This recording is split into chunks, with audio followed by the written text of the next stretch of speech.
I get Erev Shabbos, חיזוק from the P'arsha Erev Shabbos Kodesh, Parshas אחרי.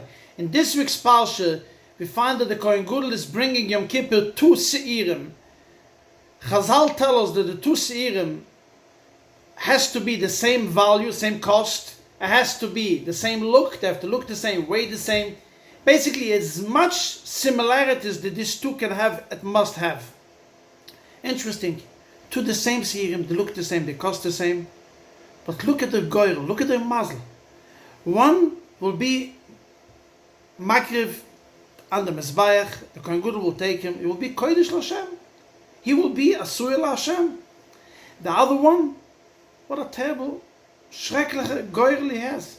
He's going to Azuz. They'll take him up on a big mountain and they'll throw him down. They'll kick him down. He's going to be smashed into pieces.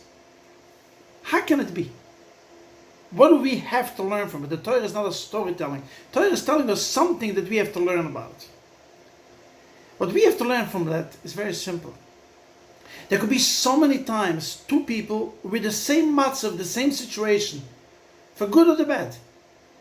Two people that could have the same goyrel, that they could have the same problem, the same tzura. One will be Sur Hashem, he will be happy. He will handle it the best way. He'll be close to Hashem, will make him closer to Hashem. The other one will be miserable. He will be disgusted. I had a schie this week to be visiting somebody in the hospital. The Rachmana litzlan, they took him off a leg. And I was trying to be mechazik him. He was extremely miserable, and I don't blame him. Every Yid in such a matzav, every person in such a matzav, is in a terrible situation. I spoke to him a lot, and I brought up a point to him that in Australia there's a goy.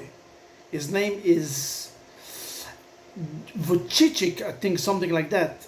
And Nick Vucic, I think that's his name. He was born 32 years ago. He's still alive, without arms and without legs. The person is married. He has 4 kids. He traveled to multiple countries. His smile doesn't come off of his face. He's the happiest person in the world. He gives motivational speeches all over the world. He's a very popular person. You could Google him. I spoke to him a lot about it. I told him, can you imagine this person's, how everybody said about this person is finished. You might put him in a home, it's finished. This person had a bad goyrel, but the BECHIRAH, what to do with his goyrel, that was his choice. He decided, I'm going to take my goyrel, and I'm not going to be miserable. I'm going to do the best with it. And he does the best with it. That's the lesson from this two Seirim, that this one is Asur Hashem, one is Asur Azuz. You could decide how to be. This week's Parsha, we talk about Yom Kippur. Every Yom Tov has a Masechta, except Shvi'is, because there's no special mitzvah on Shvi'is besides of bringing a korban. Pesach is Masechtas Psuchim, Sikkis is Masechtas Sikkis, Rosh Hashanah is Masechtas Rosh Hashanah, and Purim is Masechtas Megillah. Yom Kippur is Masechtas Yimeh. Why is it Masechtas Yimeh? Why isn't it not Masechtas Yom Kippur? Sifrei Misa tell us that every Yid has the opportunity that every day should be by Yom Kippur. Yom Kippur, Yimeh, he starts a day. Every day could be by Yom Kippur.